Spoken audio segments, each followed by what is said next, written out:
Welcome to App Stories. Today's show is brought to you by Tailscale and Notion. I'm John Voorhees, and with me is Federico Vedici. Hey, Federico. Hello, John. How are you? I'm doing all right. We have a special guest with us, too, today. We have Riley Testut. How you doing, Riley? I'm doing great. It's exciting to be here. How about y'all? Oh, we're doing great, and we've been dying to talk to you. So we're going to have we got a great show in store for everybody. Riley, of course, is the developer of the game emulator Delta and one of the proprietors of AltStore PAL in the EU. And it has been quite a saga to get to where Riley is today, finally back home, sitting in his own place and talking to us. So we want to start, we want to turn the clock back today, Riley, and really talk to you about like this whole journey, because it's been, Excellent. We've been following what you guys and you and Shane have been doing for a long time. And we've been using Delta for a long time, but now everybody can use Delta just as easily as downloading any other app in the App Store, which I think is fantastic. And so I don't know. Let's dig in, Federico. Before we dive in, I have a very simple question for you, Riley, that I also asked you as soon as we got on this call. How's life? Wow. I don't know where to start. Life is just wild right now. Just day by day, things are happening. Like every day, new things come out about us, or Apple changes the rules in some way, and so it's exciting. But yeah, it literally happened 20 minutes ago. I know exactly. Before we got on this call, we got more DMA changes that we're gonna talk about. So all right. So let's dive in. Can you give our listeners in case you've been living under a rock or something and you don't know what Delta and AltStore are, can you give us a brief recap of starting with AltStore and then Delta, what they are, what they do, and sort of how you got started with them? Sure. Okay. Yeah. I'll try to keep it short. So I started working on AltStore like 5 years ago or so, and it was just this whole basically side-loading tool for people to install apps outside the App Store by using their free Apple ID and basically pretending they're a developer just to install apps on the side.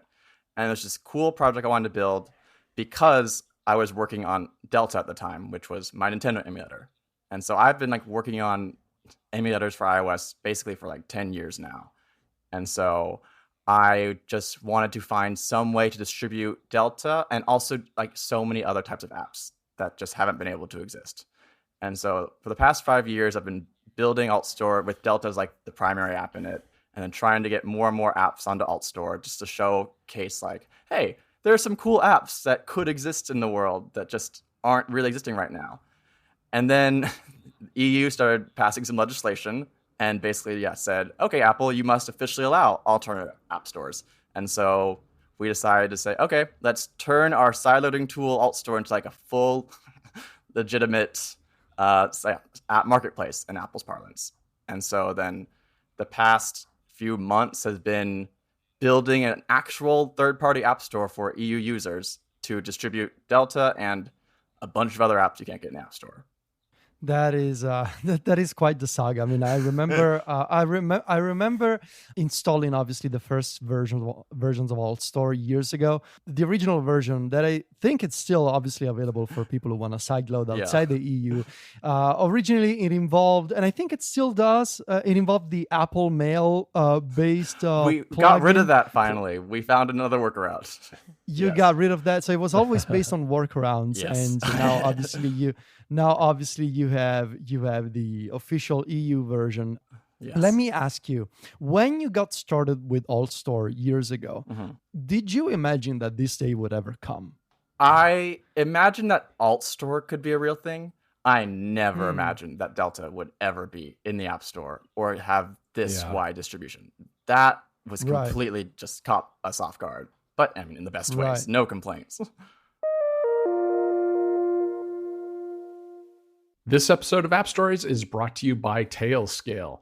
Tailscale is programmable networking software that is private and secure by default, and it's the easiest way to connect devices and services to each other wherever they are. It's super secure, providing remote access to production, databases, servers, Kubernetes, and a whole lot more.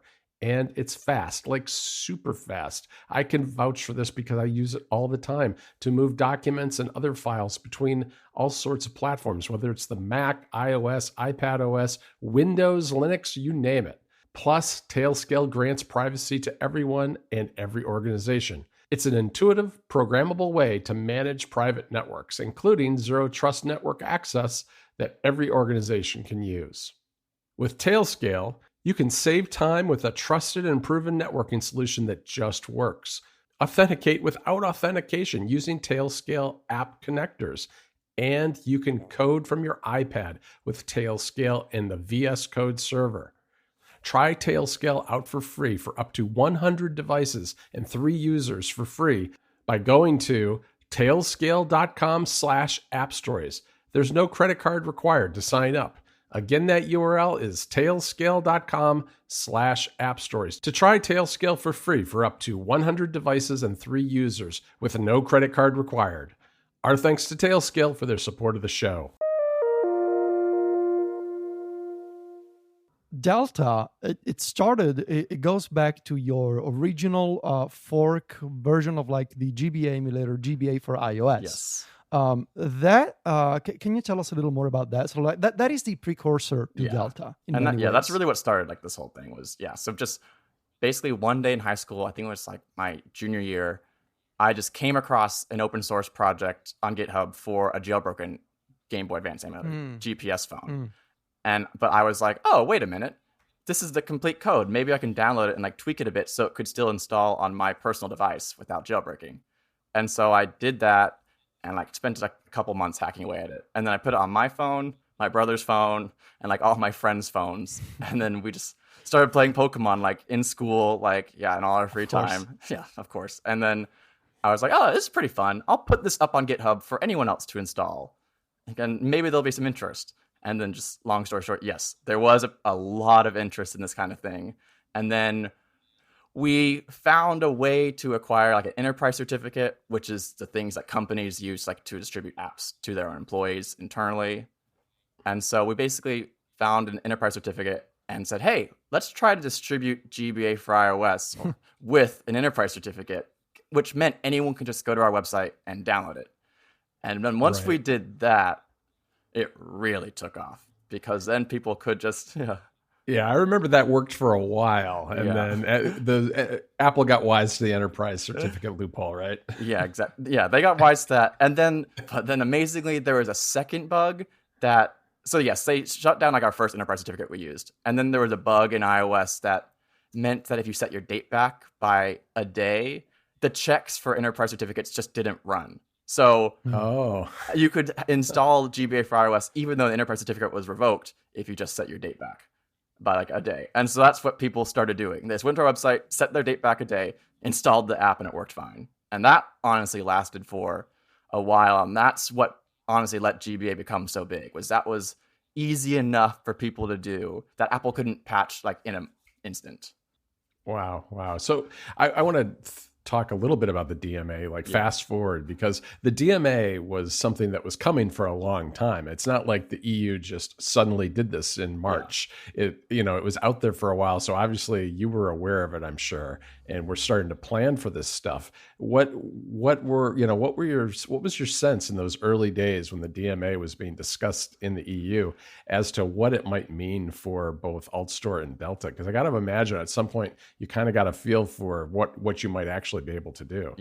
So it was exciting to watch all this play out, because when I started working on AltStore, the US had just started investigating Apple for being a monopoly and doing that whole thing. And so when I launched AltStore, I kind of thought at some point something would happen.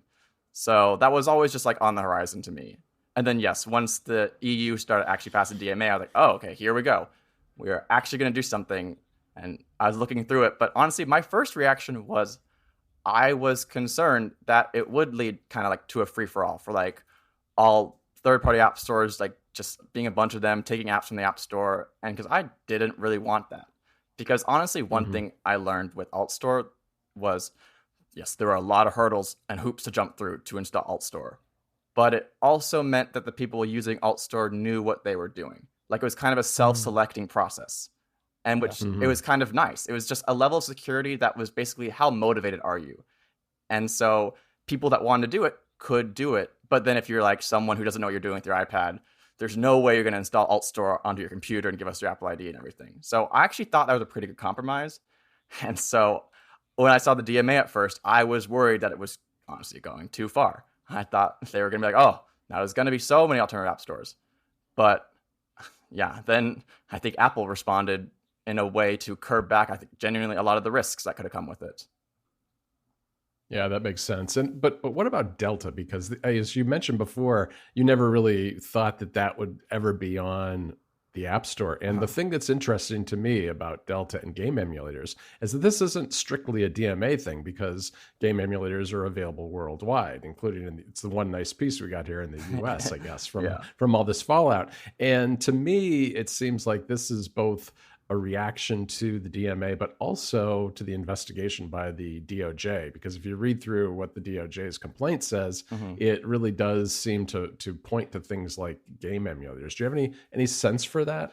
Yeah, I do think it's possible. I think it's related, and part of the reason Apple made a decision to do worldwide. But I also think even if the DOJ wasn't involved with this, I kind of think Apple would do the same thing here. Because what Apple couldn't have happened is EU having the best app in the world or something, and everyone else outside the EU doesn't have it. I think that would be a worse like PR thing for Apple.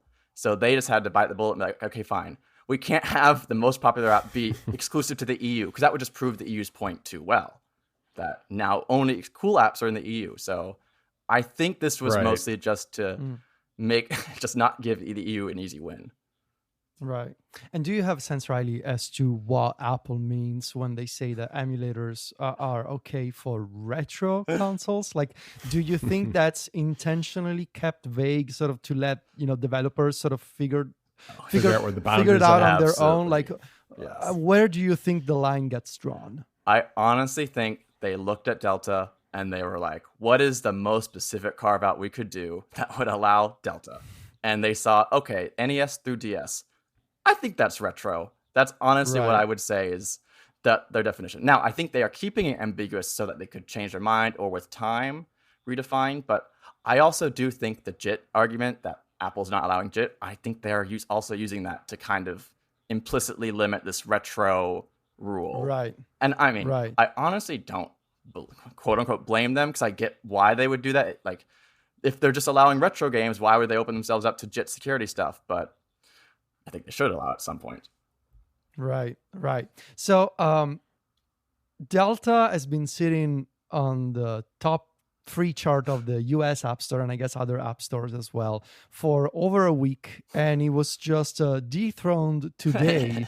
What's the name of the donut company? Krispy Kreme. Finally, you got the donut guys. Got you, Riley. That's I believe it's a company that's been giving out free donuts if you're using their app. Yep. So obviously Americans, they love their donuts and they download the app, and so now Delta is number 2. But what has it been like in terms of like? I gotta imagine that having the most downloaded app on the App Store leads to a ton of support emails. Or like, can you describe? Because over the years, like we know, for example, _David Smith, who became super popular with Widget Smith back in the days of iOS 14. And that sort of give us a sense of perspective in terms of what it means to run a really popular app. But this is like another level of top free app for 10 days or something? 2 weeks. What? 2 weeks almost. Like, what is it like? It's, overwhelming. It's every single email we have has been filled with support requests. The press email, the admin email, my personal emails. People are just finding our emails. People have called us to ask because they found our numbers. Like Shane got a call the other day and just asked, hey, I can't install AltStore. And we're like, oh, wow. So that's been just huge. Literally, Shane, for the past week straight, has just been answering support emails like all day, even over the weekend, and he just got caught up yesterday from launching 2 weeks ago. Yeah, so it's there was a huge backlog, I would say, but now that we've quote unquote caught up, they're still getting a lot of support requests, but we're now able to manage it. but I can Right. only do it because I have Shane. If I Right. was doing this by myself, there is no way I would be able to be staying on top of this and at all doing anything for AltStore or Delta, anything. So, Right. Right. And I imagine that that popularity has sort of maybe informed future development of Delta in terms of like what people would like to see Yes. from Delta. yeah, exactly. Yeah. We know what the high feature requests are. We know iPad's a big one. We know multiplayer's a big one. I mean, I want multiplayer a lot. The problem is now a lot of the features people want are going to take some time. And Right. it's like, Right. when can Right. I take time to not release anything to do a big feature that people aren't just going to get like frustrated that there's no updates? That's the new balance we got to figure out. This episode of App Stories is brought to you by Notion. There's so much to love about Notion. I love it because it's great for organizing information. We have some big projects going on at MacStories, and we've used it for things like developer documentation, planning meetings, coming up with all kinds of ideas, and then organizing them. And one of the things that makes that easy is Notion AI. Notion is a place where your team can write, plan, organize, and rediscover the joy of play. It's a workplace designed not just for making progress, but also getting inspired. It's an AI-powered workspace where things can just take care of themselves. Meetings have summaries, documents find themselves, and every question has an answer. Notion AI turns knowledge into action, from summarizing meeting notes and automatically generating action items to getting answers to questions in seconds. It's really kind of amazing. If you can think it, you can make it. And it's for everyone, whether you're a Fortune 500 company or a freelance designer, starting a new startup, or a student juggling classes and clubs. You really should try it out because it can do incredible things. I especially love the summarization and the ability to pull out the action items. It's a fantastic way to use Notion AI. Try Notion for free when you go to notion.com/appstories. That's all lowercase letters. notion.com/appstories to start turning ideas into action. And when you use our link, you're supporting our show. That's notion.com/appstories. Our thanks to Notion for their support of the show. I want to turn your attention, I guess, to your month in Europe. I want to understand what that trip was like, what it was all about. And I mean, here I'm watching you're like moving. I'm watching on Mastodon. You're moving from one country to the next. You were all over the place. You ended up. Where did you start? Where did you finish? And why were you there so long? Yeah, that was the most surreal. I'm like, wildest part of this whole story for sure. Was I So bet. it started just because we were invited to. Apple was holding a lab for alternative marketplaces in Cork, Okay. Ireland, and so Right. we were invited to attend, and that was, I think, the last weekend or the last week of February. So we basically, Apple announced other rules in like January, and so we spent all of February basically building AltStore into an alternative marketplace. And so by the time we left for Cork, we basically were like ready to launch. We just had like a few bugs we had to work out. So we arrived day one at the lab, and then it was very clear that they did not expect us to be as ready as we were, because we basically showed up like, okay, we now have a complete marketplace. Can we launch tomorrow? And because tomorrow was at that point the day iOS 17.4 was going to come out. So we're like, okay, we're ready. Let's launch. Let's go. And at first, the people we were talking to were like very excited for us. Like, all right, cool, let's get this started. And then it just became clear there's going to be a lot of like legal bureaucracy stuff to get through before we'd actually get the final approval. So when we left, we thought we were going to be gone for 2 weeks max. We were going to be, okay, we'll have a week in the lab, and then we can launch the next week after that. And so we basically did the lab, and then we're like, okay, well, let's launch next week. So then we went to Dublin, we changed things up, went to a different city, and then we're like, we're going to launch this week. And then we found out, oh, it's going to be a little bit longer. And then at that point, just at that time, an EC emailed us and said that we were invited to the European Commission thing in Brussels to talk about the DMA and Apple's compliance. And so then we're like, you know what? Maybe let's just start traveling. Let's just start making the most of it here. So we went to Brussels for the day. We talked there. We stayed there a bit. And then we're still on the hook. So then we went to Amsterdam next. We're like, let's go to Amsterdam. Let's have a fun time. And this whole time, just like basically every week, we think this is the week we're gonna launch AltStore. Like, because we send another document to Apple. I'm like, this is the last one, and they'll come back and be like, no, you gotta do this other thing. I'm like, oh my god. So it was to Amsterdam, then to Berlin, to Copenhagen, to Stockholm, and then finally we ended up in Finland, which we kind of thought was funny because like near the end of the trip, we realized we're going to have to finish in Finland, aren't we? Like, we're just like, that's what the story is going to be. And then sure enough, we get to Finland, and that's finally when we get everything we need and all the bugs are fixed for us to launch. That's a very abridged summary of the trip, but... Yeah, that's amazing. That's amazing. You obviously had a question for Apple's representatives at the workshop that the EU put on, and that got a fair amount of press. And I thought it was a really good question because it raises a lot of what came up even today with changes to the CTF and what that means for people selling apps or offering free apps, really, because that's how you started, right? And how did that go? What was the vibe like at that workshop? So it was just very funny for me because I walk in with my my AltStore hat, my Apple jacket, walk in this thing, and it's just a room full of suits. Like everyone just so forth. Bunch of lawyers, right? Yeah, bunch of lawyers. I'm just like, Your people, John. Yeah, my people. So it's just a very immediate like, this is new for me. And I just take a seat. And I'm like, okay, I guess I'm just gonna do this now. And then I go in prepared with I assume the format was just gonna be like I get to talk for 2 minutes. I'll get to ask questions, they'll answer back, and I can go back and forth for a bit. And then I sit down, I read the rules, and it says you get 2 minutes. You have to say everything you want in those 2 minutes, and then they're gonna come back and answer your question later. Because basically they would ask 5 people questions, and then they would answer those 5 questions back to back afterwards. And so I was just like, oh my God, on the spot, having to completely reword my whole thing so that would be one continuous question that ends on the question. And so a lot of stuff just doing this last minute, but I mean, then it was just my time to speak, and I was like, okay, here we go. And I'm channeling my inner speech contest. I did it as a kid. I'm like, okay, public speaking, let's do this. And the reception was really cool. A lot of people came up to me afterwards or in the lunch and everything, just introducing themselves, talking to me, saying they really resonated with my story. And that was cool. That it was nice to have validation that people saw what I was saying.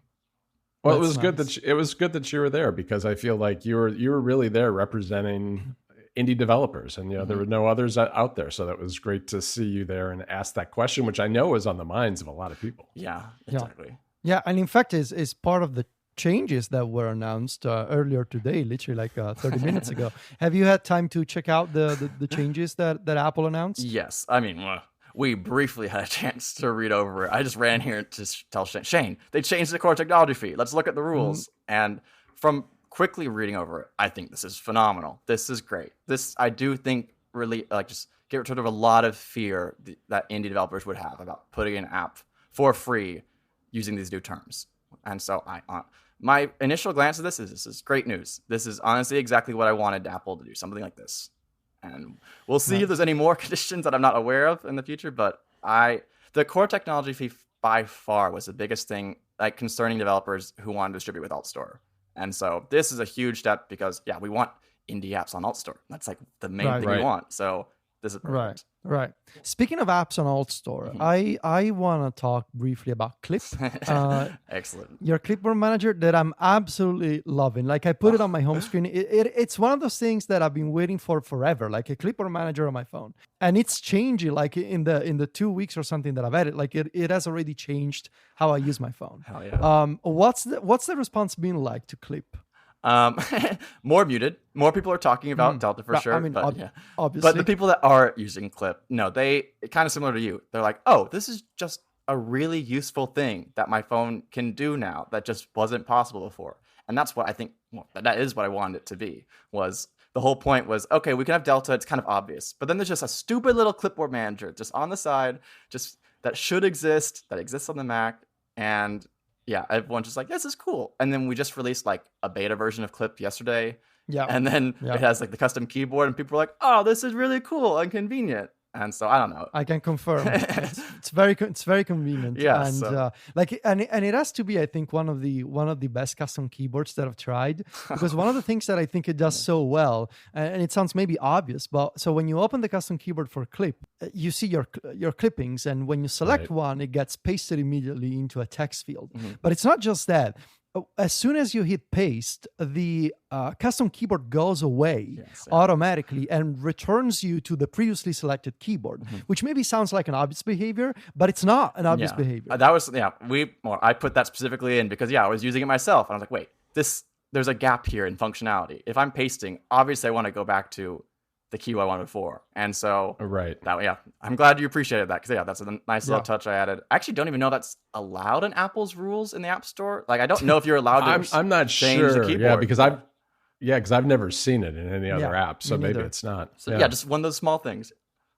And Clip is also using, I believe, the MapKit API to sort of what's the story there? Because it has this mapping integration to sort of show you where things were copied, and that seems like was the only way that you could get the app notarized from Apple. The notarization process for Clip was probably the most frustrating part of this whole thing. Just because the first version we submitted would just use core location, like the framework, just to track your location, quote unquote, track your location in the background, just so it could run the background. We didn't use your location at all. We didn't save it. We didn't do anything with it. It just allowed the app to run. We submitted it, and Apple was like, nope, you have to use it for a purpose. Or they said, nope, we don't like this. You have to justify the purpose. And I was like, fine, stupid. So then I immediately rewrote Clip to play a silent audio clip on background and use the background audio mode for music, just like PasteBot did literally 10 years ago or so. Right. And I'm like, okay, let's do this. And so I resubmitted another update to Clip with the silent audio clip. And then they said, nope, you can't run the background using the music thing unless you are a primarily music playing app. And I was just like, oh my God. And so then that's when we submitted the new version of Clip that had, I basically had to justify the core location feature. So that's what that whole map tab is. I was like, fine, we will save the location of wherever you are when you copy something. And then you can view on a map where you were when you copy and paste it. And then I thought we were done with it then. And then they rejected that version. And then that's when we were really kind of pissed off. We were like, this is we are using it for a purpose. And so this was like a week before we launched AltStore that they rejected for this third time. And we're like, we need an app to launch AltStore with. And so me and Shane were like, okay, maybe we just got to submit another app that they hate worse, and that'll convince them. So we spent all Friday, the week before we launched, building a completely new app called Notarization Sucks. That was just our whole story getting Clip rejected. And it was just screenshots and text. And we were like, this is allowed. This is completely allowed in the new notarization guidelines. There is no way they can reject this. But we were also like, there's no way they're going to allow this. So we were basically submitted that, and then we submitted an appeal for Clip saying, hey, you should allow this. We also submitted another app. You can choose which app you want to launch AltStore with. And then they approved Clip all of a sudden. And we're like, wow. Shocking. What do you know? Shocking, right? Yeah. No, that was a great strategy. So Riley, we've been talking a little bit about AltStore. I want to get a sense from you. What are your goals with it? I mean, where do you hope to see it go from here? From being a way to get Delta and Clip. Where what are you doing with third-party developers? Where does it stand? Where where are things heading? So I'm very excited for honestly the future of AltStore because I really think there is a need for a way to get all these apps rejected from the App Store just out there. Especially from indies. I really just want AltStore to be a home for all the independent developers out there just making cool apps that do something creative that maybe Apple doesn't allow in the App Store. Indies love to do that. And I just think there needs to be a pipeline for apps to exist to pressure Apple to change their rules. And that's why I think this Delta is the perfect example. AltStore was launching with Delta, and then Apple did something no one thought they would do, which is allow emulators in the App Store. And that's just because of competition.